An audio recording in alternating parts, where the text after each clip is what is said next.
Abizigiye Uhoraho nta ciza bakena, abagenda batunganye ntibahugwa n'isoni. Dufise Imana ibona, imenyera kure kandi kare vyose. Ntiyitiranya ivyawe n'ivy'uyundi, ni Imana ivuga. Ni umuremyi amenya ivy'iherezo ahagaze mw'itanguriro.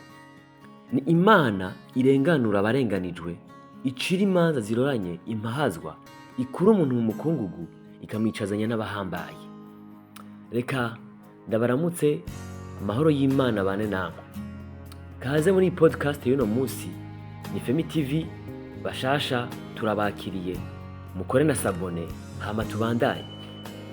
Nyumva neza, ntawe waciye Imana itazi, ntawe wabaye itazi ngo ukiri urusoro mu nda ya mama wawe. Hamwe twari tukiri buziba, wibaze ko yari ituzi, niko ijambo ryayo rivuga. Haleluya! Kandi wibuke ko ijambo ry'Imana rukuri. Ninde atazi inkuru ya Yosefu? Yisome mu gitabo c'Itanguriro kuva ku gice ca 39 gushika ku ca 42. Ninde atazi inkuru ya Daniyeli mu rwobo rw'intambwe? Yisome mu gitabo ca Daniyeli igice ca mbere n'ica kabiri. Ninde atazi inkuru ya Shaduraki, Meshaki na Abudenego mw'itanure ry'umuriro? Yisome mu gitabo ca Daniyeli nyene igice ca gatatu cose. Ninde atarumva amakuru y'abahizi mu kwizera batandukanye ku basoma Bibiliya? Utarayisoma ndagutumiriye kuyigira igitabo cawe usoma buri munsi. Dufise igifungu c'ivyabona yuko Imana yacu itarobanura ku butoni, ariko mu mahanga yose abayubaha irabubahisha. Hoba hari ubishingira intahe? Bitubwire muri commentaire. Abo bose twadondaguye bubasha Imana mu bihe bitoroshe, bagumanye ivyizigiro vyabo ku Mana, banka guhemukira Imana bizeye, ibarindira hagati mu rwobo rw'intambwe zishonje, mu muriro w'inkazi hamwe no muri Egiputa.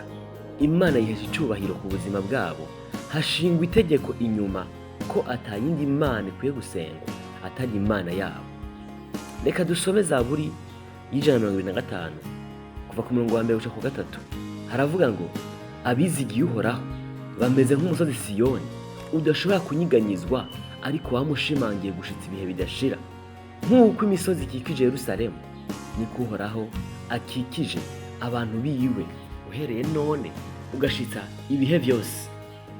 Kuko icumu ry'ubugabe ry'abanyakibi ritazokwama rishinze mu mugabane w'abagororotsi.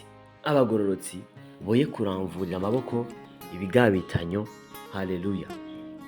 Ntutinye, shikama, Uhoraho Imana ntiyirengagije ivyawe, ntiyasinziriye, irazi kandi irabona intambara zawe. Ijambo ry'Imana ritubwiye ngo abizigiye Uhoraho bameze nk'umusozi Siyoni udashobora kunyiganyizwa, ariko wamushimangiye. Numvira ijambo ari ry'umuntu. Rema ntishobora kwemera ko umugororotsi amaramara, ngo icumu ry'ubugabe ry'abanyakibi ntirizokwama rishinze mu mugabane w'abagororotsi. Ntibiyandurishe ibigabitanyo. Ntukore ivy'isoni nke bidahesha Imana icubahiro, kubera kugeragezwa n'ibitandukanye ducamwo muri ubu buzima. Emerera Imana ikurongore, igutware uko ishaka, kuko izi kandi ishoboye kubana natwe muri vyose. Nta kinanira. Aho udashoboye kuvugira, aho udashoboye kugwana irakugwanirira, aho udashoboye guhagarara iraguhagararira. Ni Imana idahemuka, iyabanye na Mose, iyabanye na Daniyeli, iyabanye na Shadraki na Meshaki na Abudenego n'abandi benshi. Iyo Mana irakomeye. Nk'uko imisozi ikikije Yerusalemu, niko Uhoraho nyene ubwiwe akikije abantu biwe, uhereye ubu ugashitsa ibihe vyose. Amen. Iyasezeranye ntibesha, niyo kwizerwa no kubikora izobikora. Hahiriwe abiteze agakiza ku Mana, hahiriwe abizeye inzira zayo, abamwiteze bose ntawumaramara.